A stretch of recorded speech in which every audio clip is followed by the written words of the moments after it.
Welcome to south Indian cooking. இன்றைக்கி நம்ம பார்க்க போகிறது வெஜிடபிள் மோமோஸ்.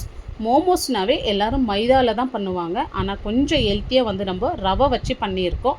கண்டிப்பாக இந்த ரெசிபியை ட்ரை பண்ணி பாருங்கள், ரொம்ப சூப்பராக இருக்கும். இப்போ இந்த மோமோஸ் கூடவே நல்ல காரசாரமான மோமோஸ் சட்னியும் பண்ண போகிறோம். ரொம்பவே இந்த ரெண்டு காம்பினேஷனும் ரொம்ப சூப்பராக இருக்கும். இப்போ இதை செய்யறதுக்கு வந்து நான் 1 கப் அளவு இட்லி ரவை எடுத்திருக்கேன். மோமோஸ்க்கு வந்து இட்லி ரவை தான் பயன்படுத்தணும், ஏன்னா இதுதான் நல்ல நைஸாக இருக்குங்க. இந்த நைஸ் ரவை வச்சு தான் நம்ம மோமோஸ் பண்ண போகிறோம். நம்ம நார்மல் உப்புமா ரவை வந்து பயன்படுத்தக்கூடாது, இந்த ரவை தாங்க பயன்படுத்தணும். இப்போ கொஞ்சமாக வந்து சால்ட்டு சேர்த்துட்டு இப்போ இந்த ரவையோடு நல்லா கலந்து விட்டுங்க. இப்போ 1 ஸ்பூன் வந்து குக்கிங் ஆயில் சேர்த்துடலாம். இப்போ நம்ம எந்த கப்பில் ரவை எடுத்தோமோ அதே கப்பில் 1/2 கப் அளவு நல்லா கொதிக்கிற தண்ணியை சேர்த்துருங்க. இதில் கொதிக்கிற தண்ணி சேர்த்து தாங்க நம்ம மாவு கலந்து விடணும். நீங்கள் கலந்து விட சொல்ல கரண்டி வச்சு மிக்ஸ் பண்ணி விடுங்க, ரொம்ப சூடாக இருக்குது. இப்போ 1/2 கப் தண்ணி வந்து நம்ம கொஞ்சம் கொஞ்சமாக சேர்த்து நம்ம பிசைந்து எடுத்துக்கணும். கரெக்டாக இருக்குங்க. இப்போ 1 கப் ரவைக்கு வந்து 1/2 கப் தண்ணி வந்து கரெக்டாக இருக்குது. இப்போ இதுக்கு மேலே வந்து கொஞ்சம் தாராளமாகவே எண்ணெய் சேர்த்து நல்லா சாஃப்டாக பிசைந்து விட்டுங்க. நீங்கள் எந்த அளவுக்கு கையில் அழுத்தம் குத்து மாவு பேசுகிறீங்களோ அந்த அளவுக்கு சாஃப்ட்னஸ் வரும். இப்போ இந்த மாவு வந்து ஒரு 1/2 மணி நேரம் நல்லா ஊறட்டும். அப்போ தான் மோமோஸ் மேல் மாவு வந்து நல்லா சாஃப்டாக இருக்கும். இப்போ ஒரு பேன் வச்சுட்டு 1/2 ஸ்பூன் எண்ணெய் சேர்த்துங்க. இப்போ இதில் வந்து ஒரு 10 பல் பூண்டு, ஒரு 1/2 இன்ச்சு இஞ்சி வந்து நல்லா பொடியாக கட் பண்ணிவிட்டு சேர்த்துங்க. இப்போ இது கூடவே காரத்துக்கு வந்து நான் ஒரு 3 பச்சை மிளகாய் சேர்த்துருக்கேன், பொடியாக கட் பண்ணிவிட்டு. இப்போ இது ஓரளவுக்கு வதங்கி வந்தால் போதும். இப்போ பாருங்கள், இந்த அளவுக்கு வதங்கியிருக்கு. இப்போ நான் ஒரு பெரிய வெங்காயமாக கட் பண்ணிவிட்டு சேர்த்துக்கிறேன். இப்போ வெங்காயமும் வந்து ஓரளவுக்கு வதங்கி வந்தால் போதுங்க. இப்போ வெங்காயம் வந்து இந்த அளவுக்கு வதங்கி வந்தால் போதும். இப்போ நான் வந்து கேபேஜும் கேரட் எடுத்திருக்கேன். இந்த மாதிரி ரெண்டுமே பொடியாக கட் பண்ணி சேர்த்துங்க. இப்போ இதுக்கு பதில் வந்து நீங்கள் கேரட் கேபேஜ் வந்து காய் துருகத்தில் வச்சு துருகிட்டும் சேர்த்துக்கலாம். இப்போ இந்த வெஜிடபிள் சேர்த்துட்டு மீடியம் ஃப்ளேம்லேயே ஒரு 2 நிமிஷத்துக்கு நல்லா வேகட்டும். இப்போ இந்த வெஜிடபிளுக்கு தேவையான அளவு உப்பு சேர்த்துடலாம். இப்போ 1 ஸ்பூன் மிளகுத்தூள், 1/4 ஸ்பூன் சோயா சாஸ் சேர்த்துருங்க. இது டார்க்கு சோயா சாஸ், அதனால் 1/4 ஸ்பூன் சேர்த்துக்கிறேன். இப்போ இதை சேர்த்துட்டு நல்லா கலந்து விட்டுங்க. இப்போ இந்த வெஜிடபிளுக்கு வந்து பச்சை மிளகாய், மிளகுத்தூள் காரம் மட்டும்தான். இப்போ இது கூடவே இப்போ நம்ம கட் பண்ணி வச்ச ஒரு பாதி கேப்சிகம் சேர்த்துங்க. இது நல்ல வாசனையாக இருக்கும், அதனால் பாதி அளவுக்கு சேர்த்தா போதும். இப்போ பொடியை நறுக்கின ஸ்ப்ரிங் ஆனியன் வந்து ஒரு கை நிறைய சேர்த்துக்கிறேன். இப்போ இதுக்கு பதில் வந்து நீங்கள் பொடியை நறுக்கின கொத்தமல்லி கூட சேர்த்துக்கலாம். ஸ்ப்ரிங் ஆனியன் சேர்த்ததுமே ஸ்டவ் ஆஃப் பண்ணிவிடுங்க. இப்போ நல்லா இந்த மாதிரி கலந்து விட்டுருங்க. இப்போ அவ்வளோதான், நம்மளுக்கு ஸ்டஃபிங் வந்து ரொம்ப சூப்பராக ரெடி பண்ணியிருக்கோம். இப்போ இது வந்து நல்லா ஆறட்டும். இப்போ நான் மோமோஸ் சட்னி பண்ணுறதுக்கு ஒரு பேனில் வந்து ஒரு 400 ml தண்ணி சேர்த்துருக்கேன். இப்போ நல்லா பழுத்த தக்காளியாக நான் 3 தக்காளி எடுத்து இந்த மாதிரி 4ஆக கட் பண்ணிவிட்டு தண்ணியில் சேர்த்துங்க. இப்போ நான் காஷ்மீரி மிளகாய் வந்து ஒரு 8 மிளகாய் சேர்த்துருக்கேன். இது காரம் கம்மின்றதுனால நான் 8 மிளகாய் சேர்த்துக்கிறேன். நீங்கள் நார்மல் மிளகாய் எடுத்திங்கன்னா ஒரு 4லேருந்து 5 மிளகாய் சேர்த்துங்க, காரம் கரெக்டாக இருக்கும்.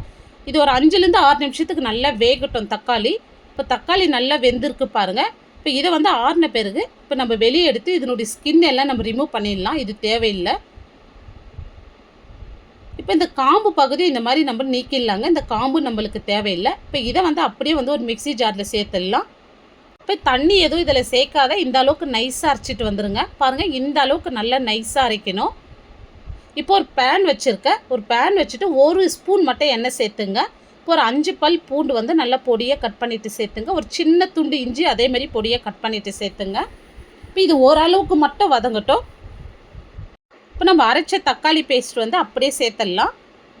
இப்போ நம்ம தக்காளி வேக வச்ச தண்ணியை மிக்சியில் சேர்த்துங்க. எக்ஸ்ட்ரா தண்ணி எதுவும் சேர்க்காதீங்க.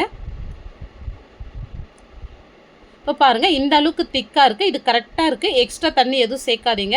இப்போ தேவையான அளவு உப்பு சேர்த்துருங்க. இப்போ ஒரு 1/4 ஸ்பூன் வந்து சோயா சாஸ். இப்போ இதை சேர்த்துட்டு நல்லா கலந்து விடுங்க. இப்போ ஒரு 2லேருந்து 3 நிமிஷத்துக்கு நல்லா கொதிக்கட்டும்.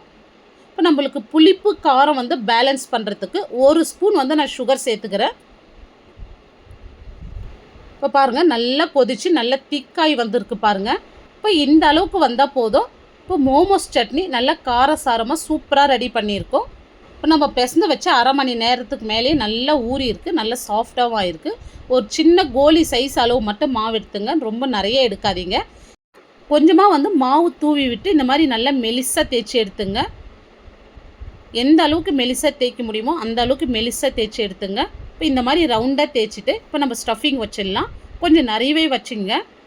இப்போ சாரீக்கு எப்படி நம்ம ப்ளீட் எடுக்கிறோமோ அதே மாதிரி மடித்து விட்டுங்க. மடித்து விட்டுட்டு அப்படியே வந்து நீங்கள் ட்விஸ்ட் பண்ணி விட்டுங்க. அப்போ தான் வந்து ஸ்டஃபிங்லாம் வந்து வெளியே வராது. இப்போ பாருங்கள், ரொம்ப சிம்பிளாக பண்ணிட்டோம். இதே மாதிரி நம்ம எல்லாமே பண்ணி எடுத்துக்கலாம். இப்போ ஸ்டீமரில் வந்து நான் தண்ணி வச்சுருக்கேன். இப்போ இந்த பிளேட்டில் வந்து ஆயில் வந்து கொஞ்சமாக அப்ளை பண்ணியிருக்கேன். இப்போ நம்ம மோமோஸ் வந்து இதில் சேர்த்துடலாம். ஒரு 10லேருந்து 12 நிமிஷம் இது வெந்தால் போதும். ஒரு 5 நிமிஷம் கழித்து இதுக்கு மேலே வந்து பொடியை நறுக்குன கொத்தமல்லி சேர்த்துங்க. இப்போ வந்து சில்லி ஃப்ளேக்ஸ் சேர்த்துங்க. இப்போ இது சேர்க்கறதுனால நல்ல கொத்தமல்லி வாசனையோட நல்ல காரசாரமாக இருக்கும் சாப்பிட்றதுக்கு. அதனால தாங்க சேர்க்குறோம். இப்போ அதை சேர்த்துட்டு இப்போ நம்ம வேக வச்சு எடுத்துக்கலாம். இப்போ பாருங்கள், நல்லா வெந்திருக்கு. இது ஆறின பேருக்கு நம்ம வெளியே எடுத்துடலாம். இப்போ நம்ம ரவை வச்சு மோமோஸ் வந்து ரொம்ப சூப்பராக பண்ணியிருக்கோம். இப்போ ரவை எந்த அளவுக்கு ஊறுதோ அந்த அளவுக்கு வந்து மோமோஸ் ரொம்ப சாஃப்டாக வருங்க. இப்போ உங்களுக்கு பார்க்க சொல்லவே தெரியும் மோமோஸ் எந்த அளவுக்கு சாஃப்டாக இருக்குதுன்னு. இது மோமோஸ் சட்னியோடு வச்சு சாப்பிட சொல்ல ரொம்பவே டேஸ்ட்டாக இருக்குங்க. இந்த வீடியோ உங்களுக்கு பிடிச்சிருந்தால் கண்டிப்பாக நீங்கள் ஒரு முறை செஞ்சு பாருங்கள். லைக் பண்ணுங்கள், ஷேர் பண்ணுங்கள். நம்ம சேனலை ஃபஸ்ட் டைம் பார்க்குறீங்கன்னா சப்ஸ்கிரைப் பண்ணிவிட்டு அப்படியே ஆல்ன்ற ஆப்ஷனையும் கிளிக் பண்ணிவிடுங்க. தேங்க்ஸ் ஃபார் வாட்சிங்.